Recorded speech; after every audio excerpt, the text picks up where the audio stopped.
Problem হইতেছে কি fully dead.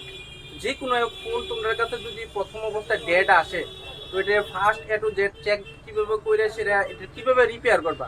তো এই ফোনটা রিপেয়ার হইবনি আমি কইতে পারতাম না সঠিক, কারণ এটা আমার বাড়ি ঘরের ফোন। তো তোমার কাছেও এরকম হয়, দেখো বাড়ির ফোন, তারপরে তোমার বন্ধু বান্ধবের ফোন, মানে রিলেটিভের মধ্যে তুমি যদি একটা ফোন আনো, ওই ফোনটারে তোমার ঠিক করান খুব কষ্ট। এটা সামান্য ফল্ট থাকলেও তোমাদের এটা রিপেয়ার হইতো না, প্লাস তুমি অন্য কোনো জায়গায় যদি দেখো ওইখানেও এটা ঠিক হইতেছে না, এরকম ফল্ট এটা। তো যেহেতু এটা আমার ঘরের ফোন, এটা প্রবলেম হয়েছে কি রাত্রেবেলা যখন চার্জে লাগাইছে তখনকার ফোনটা চালু আসলো। চালু থাকার পরে আধা ঘন্টা পর মোবাইলটা হঠাৎ কি প্রচন্ড গরম হয়ে গেছে, এরকমই গরম হয়েছে। তো দাদা কি করছে, ওইটা নিয়ে বাইরে থেকে রাখছে যদি ব্রাশ নিয়ে হয়ে যায়, এতটা গরম হয়েছে। আজকে একটা কাজ করুন, তোমরা দেখাইতেছি যে প্রথম অবস্থায় একটা ফোন আইলে কন্ডিশন কিন্তু যদি দেখায় একদম নতুন তারও। তো ভিডিও লম্বা হয়ে যাবে, এলাকা আমি আগে ওই ব্যাগটা খুলে রাখলাম। এখনও কিন্তু আমরা কোনো ট্রেসিং করছি না, তো এখনই আমরা ট্রেসিং করুম। আগে দেখাইতেছি, দেখো মাদারবোর্ডের কন্ডিশন যদি দেখাই একদম ফুললি ফ্রেশ, দেখো ফুললি ফ্রেশ। এখন তোমরা দেখাইতেছি মাল্টিমিটারে চেক করে প্লাস ডিসি রিডিং সবগুলোই দেখামু। তো আজ পর্যন্ত আমি বাড়ির থেকে যতগুলো সেট আনছি বা বন্ধু বান্ধবের থেকে যত সেট আনছি, ওইগুলো সেট কিন্তু বেশিরভাগ ক্ষেত্রে তোমরাও এরকম হয়, দেখবা তুমি যত সেট রিপেয়ার করো সব রিপেয়ার হয়, কিন্তু ওই সেটগুলো সহজে রিপেয়ার হইতেছে না। তো এরকমের একটা কেস আজকে আমরা বাড়ির ওইটার জন্য আমি চেক করলাম। দেখো ফোনটা আমি বেশিক্ষণ হয়েছে না খুললে সেটা একটু চেক করলাম। তো এখানে বিবেট লাইনে কোনো শর্ট দেখাইতেছে না। আবার যারা এসব মানে মাল্টিমিটারের ট্রেসিংটা ভালো বুঝে ওরা কইব যে হ্যাঁ এটা শর্ট আছে, কারণ আমিও দেখছি এটা শর্ট আছে, আমি তো বুঝি না, তারপরেও কইতেছি। ওইটা এইসব ফোন তোমরা যদি শর্ট থাকে তখন একটা ডেড সেট আইলো, যে কোনো একটা ডেড সেট আইলে বেশিরভাগ 70% উপরে দেখবে ওটা শর্টিং এর লাগে ডেড হয়। তো ওই শর্টিং কিভাবে তোমরা উপরে দিয়ে শিল্ড যদি ওপেন থাকে তো ভালো, আর যদি ওপেন না থাকে তাহলে এই শিল্ড তোমরা ওপেন করার আগেই তোমরা বুঝতে পারবা। তো আমার কাছে এটার যে শর্ট রিমুভের যে পদ্ধতিটা, ওইটা আমি একদম উপরের যে শিল্ডগুলা ওপেন না করে সেটা আমরা উপরে দিয়ে এটা দিয়ে বুঝতে পারি, এই মেশিনটা দিয়ে যে কোন সেকশনের মধ্যে শর্ট হইতে পারে ইউজ করতে করতে। তো ওই অভিজ্ঞতাটা আজকে তোমরা কমু। দেখো এটার যদি আমরা মাল্টিমিটারে দেখাই আগে, তারপর বুঝবা। দেখো মাইনাসের লাইন আমরা নেগেটিভ, আর পজিটিভ যদি লাগাই তাহলে দেখো 780, 60, 70 এরকম 60। তো আমরা যদি ঘুরে লাগাই তারপরেও দেখো 760, 800 এরকম 700। তো এটা একটা শর্ট, কিন্তু এটা হাফ শর্ট দেখাইতেছে এখানে, কিন্তু শর্টটা কোন জায়গা ওইটারে আমি কিন্তু এখন এই যে মেশিনটা সুগুনের এটা দিয়ে আমি শর্টটা কোন সেকশনে আছে ওইটারে বাইর করলাম। আমরা নেগেটিভটা লাগাই দিই। এবার নেগেটিভে লাগাইলাম। আমরা যদি পজিটিভে লাগাই, আমরা সাধারণত এখানে যে ভোল্টেজ ওই ভোল্টেজটা দিলাম, পজিটিভের মধ্যে আমরা দিলে দেখে এখানে কি টিপ করে বাড়ি যায়, দেখো বাড়ি যায় কিন্তু এখানে জিরো হয়ে যাইতেছে গা, অ্যাম্পিয়ার জিরো হইতেছে গা। তারপর এই যে প্রবলেমটা বেশিরভাগ ওই কোথা থেকে হইব, যে এই ডিসি মেশিনের মধ্যে যদি টিট করে, তাহলে এই প্রবলেমটা আমি বেশিরভাগ পাওয়ার সেকশনের ভিতরে পাইছি। এখন পাওয়ার সেকশন, এটা পাওয়ার সেকশন কোনটা, এখন আমি এটার লাগে তোমরা বর্নিওতে নিতেছি। দেখো আমরা যদি বর্নিওতে যাই, আমরা ওপেন করে রাখছি বর্নিও। দেখো এটা পাওয়ার সেকশন দিছে, এই যে আমরা এলসিডি কানেক্টার এর লগে যে সাববোর্ডের কানেকশন এর উপরেই কিন্তু এটা পাওয়ার সেকশন। আর আমরা যদি উল্টা দিকে দেখি তাহলে এখানে আছে, আমরা ওপেন করুম এই সেকশনটা, তাই আমরা এই সেকশনটার মধ্যে কিন্তু এটা শর্ট পাইলাম একদম গ্যারান্টি। দেখো এই যে সেকশনটা, আমরা এই সেকশনটার মধ্যেই কিন্তু সেটা শর্ট পাবো। তো আমরা এই সেকশনটা ওপেন করি, আর বাকি কোনো সাইড আমরা খুলতে লাগতো না। তো এই সেকশনটার মধ্যে শর্ট, ওইটা কনফার্ম হওয়ার লাগে আরেকটা ট্রিক্স দেখাই দিতেছি তোমরা এই মেশিন দিয়ে। ওই দেখো তো এখানে আমরা যে অ্যাম্পিয়ার দিলাম ওই অ্যাম্পিয়ারে এখানে আমরা শর্ট কিলার এই যে কন্ট্রোল এটার মধ্যে দিলাম, দেওয়ার পরে এখন যদি আমরা লাগাই, তোমরা একটা জিনিস অনুভব করাইতেছি। দেখো এখন যদি আমি এখানে লাগাই তাহলে দেখো এখানে সব 0 হয়ে গেছে, সব 0, ঠিক আছে। খুললাম, এখন যদি আমি এখানে দিয়ে আসি তারপরে এখানে দিই, তাহলে দেখো এখন কিন্তু কারেন্ট নিতেছে। ওই অবস্থায় কিন্তু আমরা শর্টিংটারে একটা অনুভব করতাম। এই দেখো এটা কোন জায়গা শর্ট হইতেছে। তো আমার এই সেকশনটারই শর্ট দেখাইতেছে, পাওয়ার সেকশনটারে এটার ভিতরে শর্ট দেখাইতেছে। তো আমি আগে এই সেকশনটা ওপেন করি, তারপরে ডাইরেক্ট তোমরা দেখাইতেছি শর্টটা কীভাবে ভাঙবা। আমরা এটা মোটামুটি পাওয়ার সেকশনের সব সাইডেও দিয়ে কিন্তু আমরা স্মোক করে দিলাম। তখন আমরা এটারে ভোল্টেজ দিয়ে আমরা এটা চেক করুন।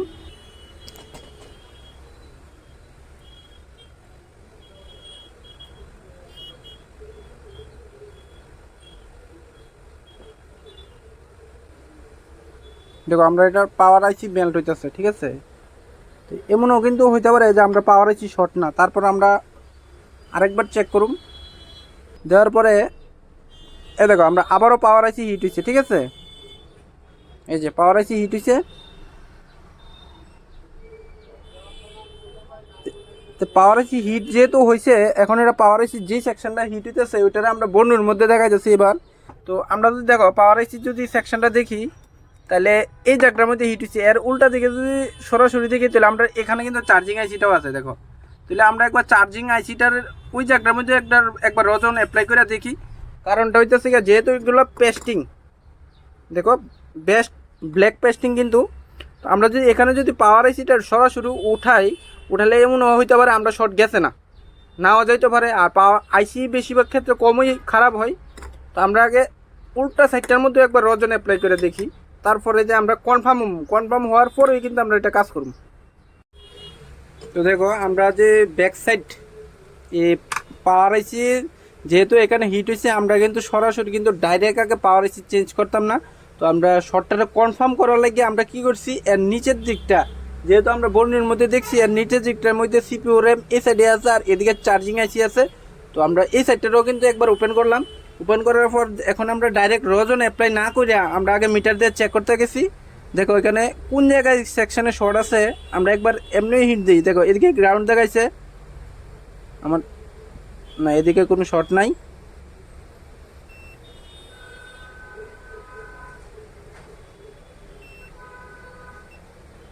এই দেখো এখানে কিন্তু একটা ক্যাপাসিটার কিন্তু দুনো সাইডে শর্ট দেখাইতেছে। তারপর তো এটারই শর্ট দেখাইতেছে। এখন কি এটা কি কনফার্মই শর্ট, এটা কি কনফার্ম শর্ট আছে কি নাই? আমরা এই ক্যাপটা শর্ট দেখাইছে। তো এটা আমরা ক্লিয়ার লাইন, এটা আমরা দেখো সিপিইউ তো গেছে পাওয়ার আইসি। হ্যাঁ পাওয়ার আইসি দিতে আমরা তো পাওয়ার আইসি এই জায়গায় পাইছি। ওই এটা কত ভোল্টেজের লাইন কি আসে বিষয় আমরা একবার এটা বাইর করি। দেখো এটা বিপিএস পাওয়ারের লাইন।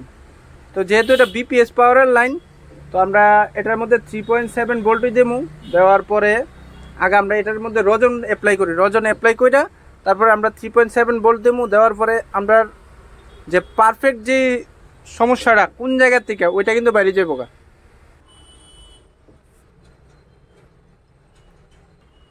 কারেন্ট আমরা নিতেছে,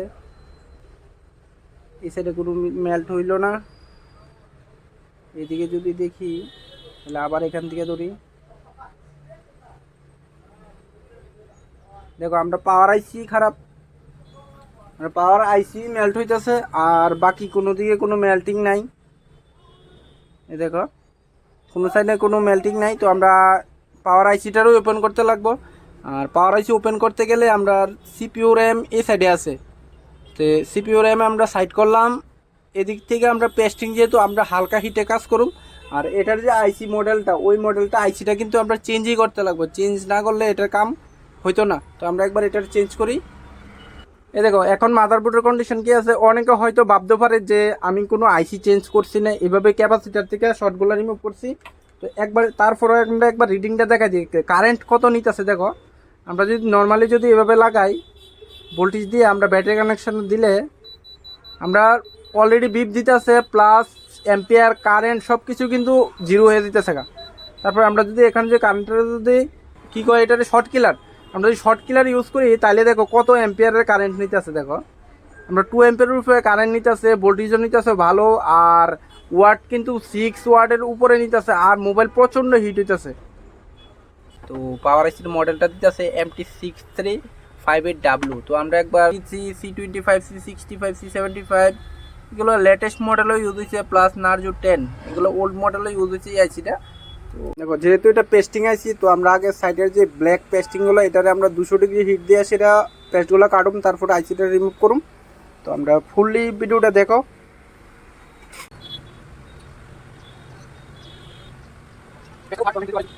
হার্ডগুলোর মধ্যে কিন্তু অনেক হার্ড পরিমাণে পেস্ট ইউজ করতো, এখন কোম্পানি তো হার্ড ইউজ করে না, যেহেতু আগে অনেক আগের মনে করো 2018-19 সেট হতে পারে, তো তখন কিন্তু কোম্পানি খুব হার্ড গ্লু ইউজ করতো। এটার মধ্যে এরকম হার্ড গ্লু ইউজ করা আছে, যে কারণে আমরা হিটটা একটু বাড়াচ্ছি। যে কোনো হার্ড কোম্পানি যতই হার্ড দোক না কেন, তোমার একবার যদি হটগানের অভিজ্ঞতাটা তোমরা যদি ভালোভাবে বুঝতে লাও যে কত দিক দিয়ে ইয়া করলে কিছু হইতো না, কোম্পানির হার্ডগুলা গ্লুগুলা কত দিক দিয়ে গলবো, এটা যদি তুমি একবার বুঝতে পারো তাহলে সেটার কোনো প্রবলেম হইতো না।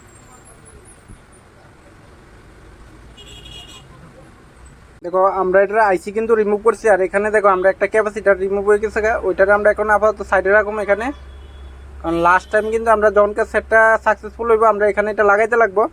আর আইসিটা দেখো খুবই হার্ড পেস্টিং ছিল, আর এরকম আইসি কিন্তু একবার আমরা উঠাইলে যদি শর্ট দেখাই অনেকে ভাবতে পারে যে রিবল করে লাগাই দিই, রিবল করি না। দেখো এই দেখো আইসি গুঁড়া আমরা রিবল করি না, বুঝছো, আমরা ডাইরেক্ট চেঞ্জই করে দিই। দেখো ভেঙে দিছি আইসি, এটা কিন্তু আর লাগানো যেত না, ঠিক আছে, ফালাই দিছি আইসি টুকটা করে ফালাই দিছি, আমরা এখানে নতুন আইসি লাগাই দিব।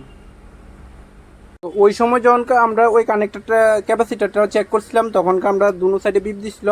তো এখন আমরা যেহেতু আইসি আমরা ওপেন করে লাইছি, দেখো আমরা পাওয়ার আইসিটা ওপেন করে লাইছি, এখন আমরা একবার শর্টটা চেক করি। দেখো এদিকে গ্রাউন্ড দিছে, আর এদিকে কিন্তু আমরা জিআর আইছি।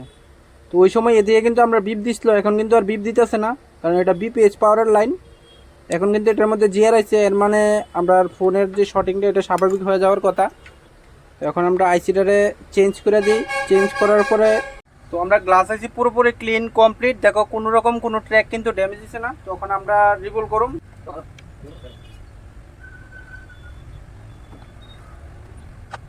তো দেখো গ্লাস আইসি আমরা ওয়ান টাইমে কিন্তু একদম সাকসেসফুল রিপেয়ার হয়ে গেছে, রিবলিং। এখন আমরা এটা মাদারবোর্ডের মধ্যে ফিক্সড করুম। আমরা এটা লাগামো যে জায়গা, এটা হলো F11 Pro।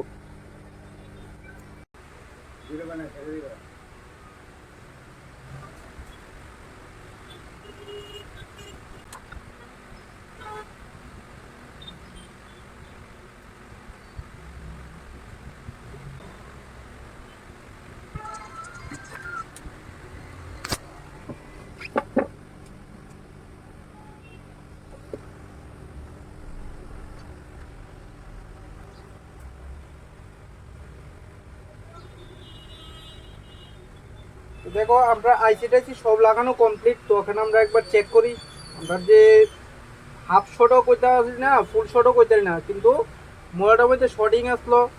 আমরা যখন ডিসি রাইডিং লাগাইছি তখন টিটি করতো। এখন দেখি কন্ডিশন কি, মোবাইলটা প্রচণ্ড গরমও হইতো। এখন দেখে লই আমরা সেট চালু হয় কিনা। আমরা একবার ডাইরেক্ট চার্জে লাগাই।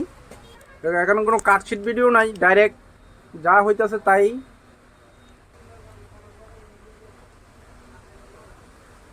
দেখো 0.6, এটার মধ্যে 0.67। দেখো এখানে কিন্তু আমরা চার্জিং লোগো আসছিল, চার্জিং লোগো হয়ে পড়ছে। আমরা সেট কিন্তু ওয়ান টাইমে কিন্তু সাকসেসফুলভাবে আমরা চালু করে দিলাম। আর এটার কিন্তু আইসি যে আইসিটা আসলো ওই আইসিটাই শর্ট, তো আমরা ওই আইসিটাকে ফালাই দিছি। এখন ব্যাটারি আছে 3%, 1.1 এম্পিয়ার নিতেছে, মানে চার্জ আমরা এখন হইব। এখন দেখি একবার চালু করে, যেহেতু 0.3% চার্জ আছে এটা। দেখো আমরা সেটও চালু হয়ে গেছে গা। তো আশা করি এই ভিডিওটা A to Z দেখাইলাম তোমরা কিরকম ভাবে একদম ফুল, যদি একদম পুরা প্যাকিং অবস্থায় একটা ফোন আয়ে ওই ফোনটারে স্টেপ বাই স্টেপ কিভাবে চেক করবা, কিভাবে চালু করবা, শর্টিং থাকলে কিভাবে রিমুভ করবা, সময়তে ক্যাপাসিটার যে খারাপ হইব বা শর্ট হইব এরকম কোনো কথা নাই। আইসিও খারাপ হইতে পারে, যেরকম এটারই আইসিটা খারাপ। আমরা কিন্তু পাওয়ার আইসিটা চেঞ্জ করে দিছি, চেঞ্জ করে দেওয়া সেট কিন্তু আমরা ওকে।